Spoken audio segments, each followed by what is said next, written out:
It's time now for the award-winning #1 local talk show in Northeast Pennsylvania, The Sam Lesante Show. Now here's your host, Sam Lesante. Hi, everyone, and welcome to The Sam Lesante Show. Wow, do we have a show for you today. I enjoy mysteries. My wife and I enjoy watching a lot of mystery shows, and especially if they're streaming series and episodes. And this author who I have on my show today, Jeff Davis, has written a number of books. Now, I haven't read all of his books, but I read this book, Broken Annie, the NDE, the Near-Death Experience. Now, listen, get the book. It is absolutely fantastic. It is a book that you will not be able to put down. And I'm going to ask you, Jeff, some questions, but I don't want to ruin the book. You're going to be surprised, okay, at the ending of the story, okay? First of all, thanks for coming on the show again. It's good to be here. You know, I always like interviewing geniuses. Well, I wouldn't go that far, yeah. As I said to you on the phone, if Netflix doesn't take this book, or Prime or Amazon or whatever, it's absolutely crazy, because it's a great book. Now, let me ask you this. When you're writing a book like this, okay, and you're, first of all, you're thinking of a title, and how do you in your mind know what the beginning, the middle, and the end of this book's going to be, or does this evolve as you're writing the book? This book absolutely evolved. I originally, I was at a conference in Pittsburgh, which I explain in the book, and I went outside. It was really cold, November, it was snowing, and I met this homeless girl came by, and she just didn't have any place to stay. And she was looking to use my phone or for me to call somebody so she could get to a shelter. But the long and the short of it is, as we went through the conversation, she basically implied that she had a near-death experience, and that, don't worry, everything will be okay. God will take care of me. Even in her terrible situation. Well, I went up to the hotel room and I started writing a few notes, and that's actually how that story began. But so this is based on something that actually happened? Not really, but that's where the initial idea came from. And it's really not just about a near-death experience. It's more about a transformation of life. But that's where it began. And of course, there's other elements in there, such as I get into fame, addiction, different things. And I hope when people come away, when they come away from the book, I'm hoping they see life in a little bit different fashion. And Jeff, that's exactly what I'm getting at, because the book, it gives you different lessons in life as to, how you look at them. For example, the near-death experience, when I had Ned Doherty on the show many years ago, and his book and what he experienced, and everything happened, all right? But I never, when I was reading this, I knew of the near-death experience, but I did not know that it was incorporated sometimes throughout the entire book, particularly at the end. Right. Okay, when you discovered, wow, you would never imagine that. But when you said you addressed things, okay, so it evolved. How then you started with the homeless girl and the fact that she had the near-death experience, and then, of course, things happened. And again, I don't want to say too much because I don't want to ruin the story, but how did you involve into the fame and the addiction? Were these based on true experiences or that you've had or seen? Not really. I mean, taking a step back with the near-death experience, I've known people who had them, even some family members. So I always had kind of an interest in it. And as I went along, and I coupled that with the things they told me happened to them when they had a near-death experience. And after that, the book just went in that direction. The book kind of wrote itself as far as going along.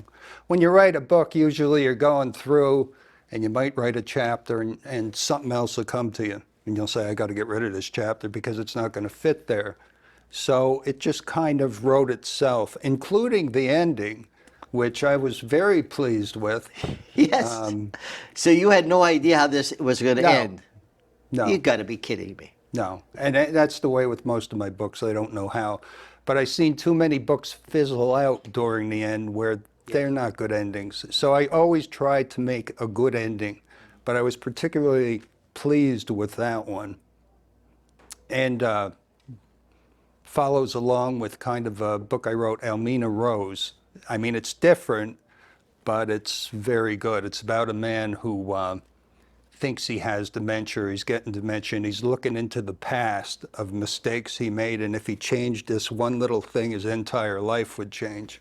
But my point is, I always try to make a good ending for the reader. I hate when they go through a book and they read the whole book and the ending's like, what? Yeah. You know? And yet, so sometimes, if my wife and I are watching a mystery movie and the ending is, it's always a surprise. I forget that we're watching the series now with, I forget Hanlon. I think the guy's name was a writer, and I keep every time my wife's getting sick of me saying Jeff Davis he should get this on Netflix or Prime.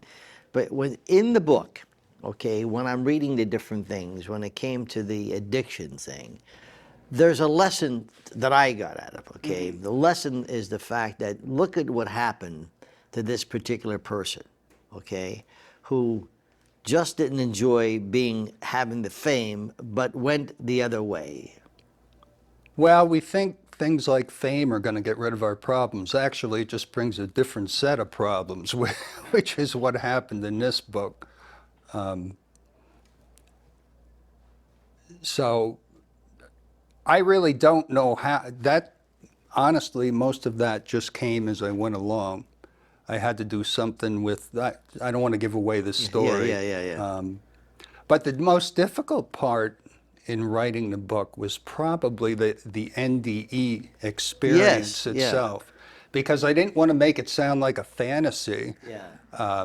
So I took people I knew who confidentially, explained what they went through. I did a lot of studies on it, and everything in there with the NDE are things that people actually experienced or believe they experienced. Yeah. The point, some of the points in the when you're looking when he got into problems with people that he shouldn't have gotten involved with, and had that how that progressed, and then particularly towards the ending, how it ended. That's where I think it would be a great lesson for a lot of young people, in my opinion, to see what happens when you experiment with drugs. Right. And so those are some of the things that I think that would be great for people to see. The things that when I'm watching sometimes a movie and I see the heavy use that they're using with drugs, that upsets me, because they glamorize that as if it's something, and then they're not looking at the devastation that happens. I'm very disappointed with some producers that produce these, yeah, I know they exist, but they go to the extreme. And this sort of said, look, see what happens? Well, your thoughts on that, Jeff?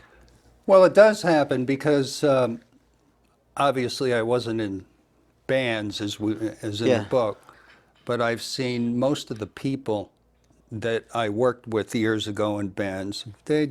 What would happen is they'd go out, they'd be tired. So eventually they started dabbling with, say, cocaine or whatever, and this would get worse and worse, and it would actually decrease their moral values as we went along. Yeah. And it really destroyed their lives. When you tell me that this evolved, wow. I mean, how it evolved and everything was falling into place. That's the thing that really impresses me. I had to do a great deal of research on that, not just with the NDEs, but with the whole fame thing. Part of the story takes place in California, as you know. So I had to research everything. I wanted to get inside the heads of the people who, that's the biggest thing when I write books. I like to feel like the reader is seeing a real person So, if when you did your in California, in the area that he went into, okay, is that an area? Is there actually exist an area? There is. I Wow. try to keep real areas. Wow. I was in California. I wasn't in that area, but I know of it. Yeah. So my next step was to research that area to see if that was that type of area, which it was in many places. And the time, how things ended up the way they did was unique, in terms of being careful, I guess. Again, I don't want to get too specific Right. because that whole area there was interesting. But then the friendship part and the compassion part of the particular person. Starting from, like you said, the homeless girl, and that's where the story starts. Okay. Right. And the fact of the having faith in a person who you think is never going to live or survive. Okay. That whole thing, like I'm saying, wow. Here again, it was like, holy macaroni. And I can't wait for the next chapter. How did the thing with making the person survive? I mean, how did that? What research did you do with that? Making what Well, do you mean by I hear again. I don't want to get the point that she encountered an unfortunate situation, yes. and then things after months happened. Okay. Yeah.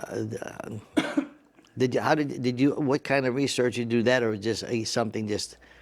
No, I Because would. everything tied in. Right, right. But that's just part of the writing process as you're going through. I'd get to one point and I thought, oh, this would be good here. A lot of times I'll write the whole book, but then I'll have to go back and change because I want everything to tie together somehow. So the idea is, I don't know how to explain this. The idea is mine, but I want everything real. So I'm not quite sure how to. Yeah, it certainly is real. Okay, I mean, even though it's fictional to. The addiction is a good example. Oh my God! I went explored that very much so I could make that a real situation, as real as possible. And that was explosive. Because what the person did, okay, because of the addiction, was absolutely explosive. I mean, it was.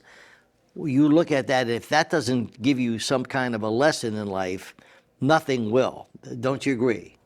I do agree, and I think people should hopefully people come away from the book saying there's something more than than going out with my buddies for a beer where I parked the car. You want them to come away knowing that life is precious in ways, and that was more the idea of the book. I noticed in the people I interviewed with near-death experiences, they actually all came back with a different perspective on life. They wanted to do better. It was very interesting. Well, if you watched some of the shows, it's been done years ago. How many years ago? Sam? Ned Darby. I watched that one. I mean, and it was incredible. But then they come back and they come back to do good. Okay, and they say, look, this happened to me, and I was a drug addict. I was this, and etc. This is the reason why you don't want to do this. Right. Okay. Folks, I'm talking to Jeff Davis. You got to buy the book. I'm telling you, you will not be disappointed. It is a fantastic book. Go to Amazon, Broken Annie, the NDA, near-death experience. Get this at Amazon? Yes. Amazon, etc. It is a fabulous, fantastic book. We'll come back. We're going to talk about some of the things, without divulging some of the really key things in the book, but some of the things that life challenges that we have. We'll be back right after this.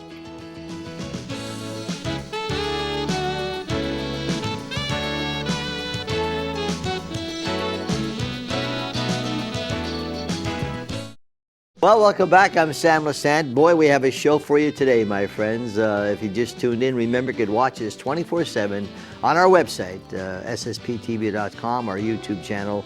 And for those of you who have cable, Comcast, channel 92 in the greater Pottsville area, channel 13 and 513 in the greater Hazleton area, and in Mountaintop Wilkes-Barre area, channel 92. Telling you about this book that Jeff wrote, Broken Annie, the ND near-death experience. My friends, if you like a great mystery story, this is the book to get.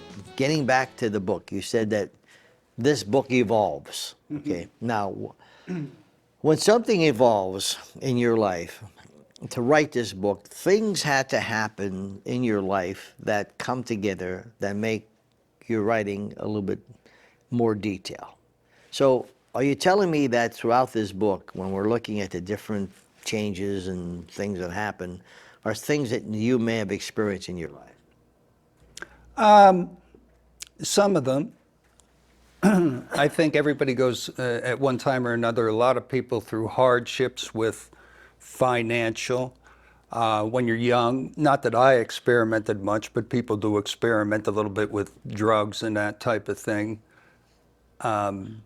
Spiritually, I'm very much a believer when it comes to Christian type things. So in a way, this is somewhat spiritual too in the book.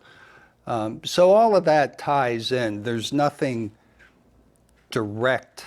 What would be some of the things that you would be telling your audience about the book without, again, divulging everything and ruining the ending or whatever? What would be, if they said, Jeff, we want you to come and talk to the college graduates or college or whomever, club, and we want to talk about this book, which is fantastic. What would you be talking about? Well, I do that occasionally, and although I haven't for this book at this point, basically in this book, first you have the actual near-death experience, which, everyone has questions about life and death and what's going to happen after. So you're going to get a feel for that. If you had some type of addictive problem, you're going to get a feel for that.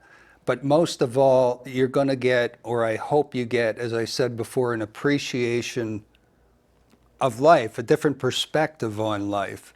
And that is basically, without giving away the story itself, that's pretty much what it is.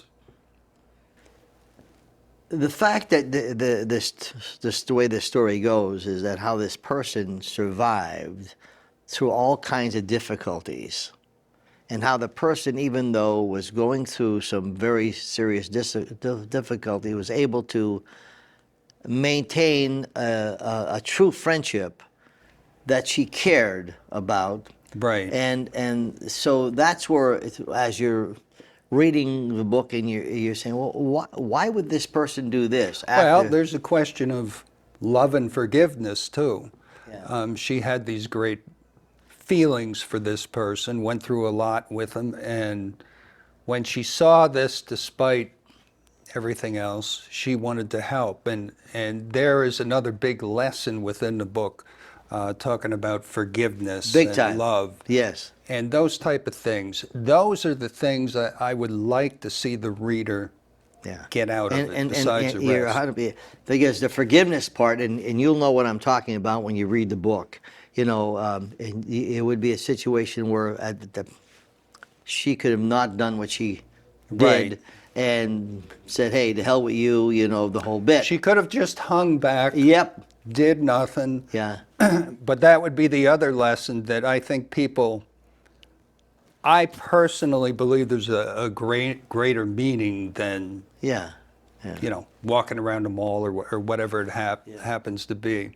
And I'm hoping people see that there's a greater meaning to life than just being here. There's something else. And in that book, that portrays that with that girl in a way. She did what she had to do. Sometimes in life, and as I age a little bit and do these shows, you wonder how many times, people absorb things. Mm-hmm. Sometimes it's like a sponge sometimes. If a sponge is this big, it only absorbs so much water. Right. And no matter how much more water you put on it, it keeps on. So you try to expand the sponge so you can learn a lot more. What is the strongest point that you think, and again, maybe your strongest person is not mine, but you as the writer of the book? The strongest lesson is probably, even though I didn't know the ending, I kind of knew what I wanted somebody to get out of it. And the strongest lesson I always felt was there's things you have to do that aren't necessarily good things in life, but things you're supposed to do.